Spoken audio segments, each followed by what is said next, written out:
জানো তো, আজকে না খুব ফেলে আসা পুরোনো দিনের সেই স্মৃতিগুলো কেমন যেন মনে করিয়ে দিচ্ছে। সেই প্রাইমারি স্কুল থেকে হাই স্কুলের 8 অবধি আমরা কিন্তু মিড ডে মিলে টিফিন খেয়েছি। তখন অবশ্য সত্যি বলতে একদমই স্কুলের খাবার খেতে ইচ্ছা করতো না, কিন্তু জানো তো এখন সেই খাবারগুলোকে খুবই মিস করি। 4 পিরিয়ড হতে না হতেই, টিফিনের ঘন্টা পড়তে না পড়তেই লাইন দিয়ে দৌড়ে দাঁড়িয়ে কে আগে নেব কে পরে নেব এই করে করে খাবার খাওয়ার একটা আলাদাই মজা ছিল। সেই গরম গরম ধোয়া ওঠা ভাত আর টেলটেলে ডাল, আর তার সাথে থাকতো কোনো না কোনো একটা সবজি। সত্যি বলতে তখন না কতই বাহানা করেছি। বেশিরভাগটা কিন্তু টিফিন হলেই লুকিয়ে পড়তাম, যাতে মিড ডে মিলে না খেতে হয়। কিন্তু আমাদের স্কুলের কিছু কিছু ম্যাডামরা ছিলেন ঠিক ধরে এনে খাইয়ে দেবে। হ্যাঁ, খেতে চাইতাম না অবশ্য, তারও একটা কারণ ছিল। আমাদের স্কুলের ভেতরে কিন্তু নানা ধরনের খাবারের দোকান আসতো, আর তখনকার সময় কিন্তু 2-5 টাকা মানে অনেক টাকা। জানো তো, আমি কিন্তু 1 টাকার আলু কাবলিও খেয়েছি, আর 2 টাকায় পাওয়া যেত ঘুগনি, সেটাও খেয়েছি। তাই তো মিড ডে মিলের খাবারগুলো খেতে ইচ্ছা করতো না।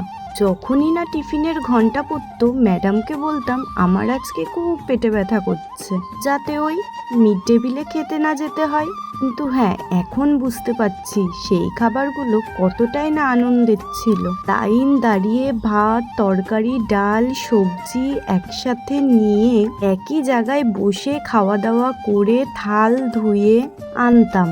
কেউ বা ব্যাগে করে খাওয়ার জন্য থাল নিয়ে আসতাম, আবার কেউ বা স্কুলের থালেই খেতাম। এত সুন্দর নিয়ম শৃঙ্খলার মধ্যে ছিলাম বলেই হয়তো জীবনটা তখন এতটাই সুন্দর ছিল।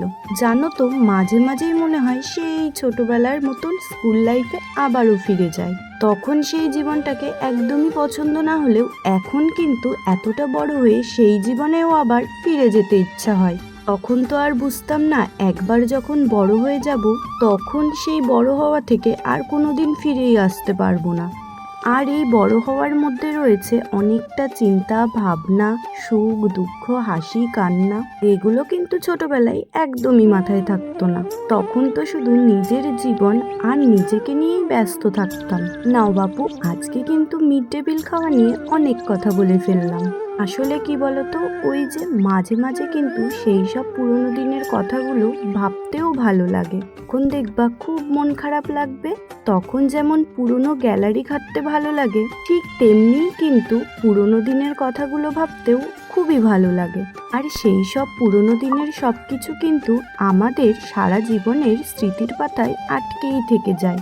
বয়স তো অবশ্যই বেড়েছে, ছুরি থেকে এখন হচ্ছি দিন দিন বুড়ি, কিন্তু বলতো যতই বয়স বেড়ে যাক না কেন, আমাদের ভেতরে সেই ছেলে মানুষগুলো কিন্তু আজও রয়ে গেছে। তখন ছিলাম ছোট, তাই তো সেগুলো প্রকাশ পেত, আর আজ ওই যে হয়ে গেছি বুড়ি, তাই তো সেগুলো আর প্রকাশই পায় না।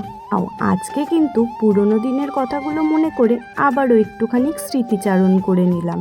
আজকের ভিডিওটা তোমাদের কেমন লাগলো অবশ্যই কিন্তু জানা।